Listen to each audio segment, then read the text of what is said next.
એમાં ખોટું શું કર્યું? દીદી, આ અર્જુને બગીચાના ફૂલ તોડ્યા છે. લે, એમાં શું? અર્જુને શું ખોટું કર્યું?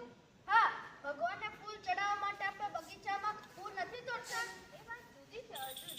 એ ફૂલો ભગવાનને ચડાવવા માટે ઉગાડવામાં આવે છે.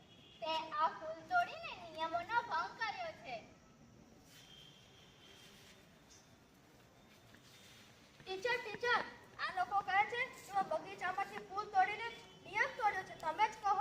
હા, એમની વાત સાચી છે અર્જુન. તમે જાણો છો કે બગીચાને મનોરંજક અને સુરક્ષિત રાખવા માટે કેટલાક નિયમો જરૂરી છે. તેમજ આપણા દેશમાં પણ નિયમો છે. નિયમો? જેમ કે ફૂલ તોડવા નહીં અથવા કચરો ન કરો. બરાબર, પરંતુ ભારતમાં ઘણા ખોટા નિયમો છે.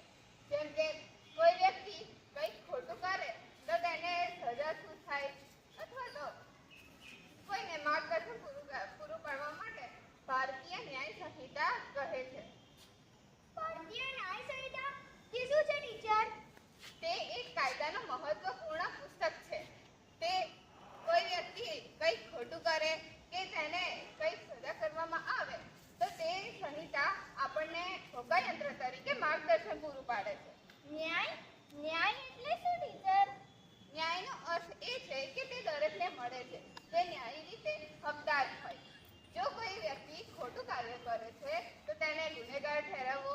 જો કોઈ વ્યક્તિને ઈજા પહોંચી હોય તો તે વ્યક્તિની મદદ કરવી, તે બધું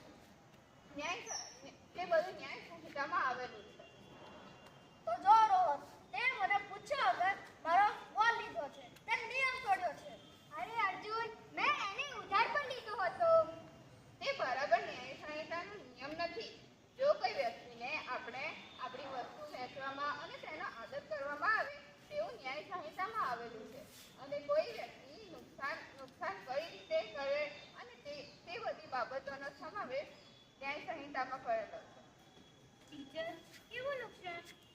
ઉદાહરણ તરીકે કોઈ વ્યક્તિ ચોરી કરે છે, કોઈને દુઃખ પહોંચાડે છે અથવા તો કોઈને છેતરે છે તો તે વ્યક્તિને શું થાય અથવા તો તેનું પરિણામ શું આવે?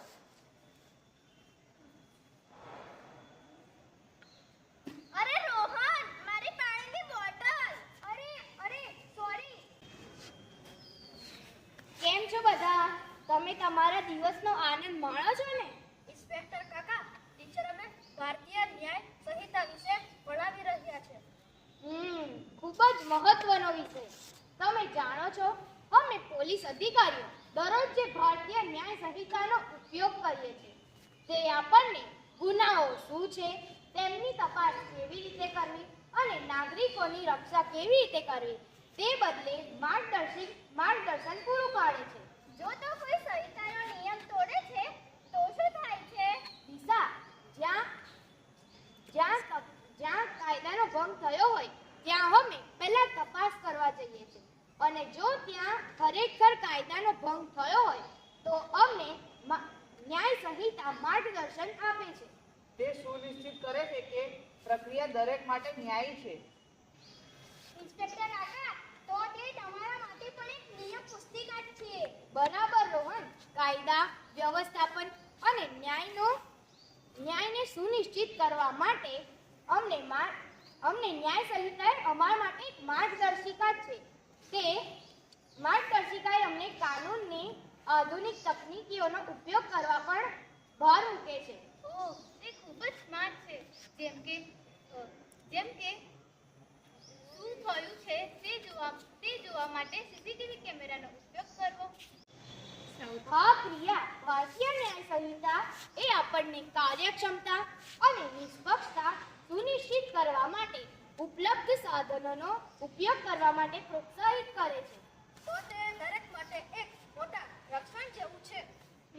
હવે સમજ્યા ને? દરેક સમાજ માટે અને ખાસ કરીને તમારા જેવા બાળકો માટે સુરક્ષિત, ન્યાયી અને વધુ ન્યાયી માટે રચાયેલી છે. તે માત્ર સજા મેળવવા માટે નથી, પણ લોકોની મદદ કરવા માટે પણ છે. એમ ને?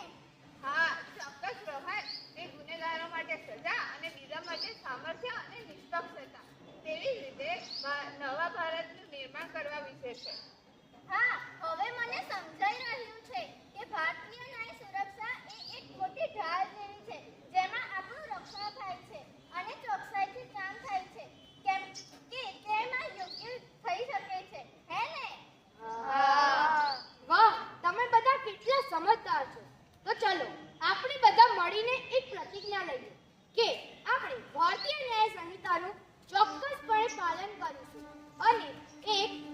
સાચે સમાજ અને સર્વોત્તમ દેશનું નિર્માણ કરીશું. સત્યમેવ જયતે. જય ભારત.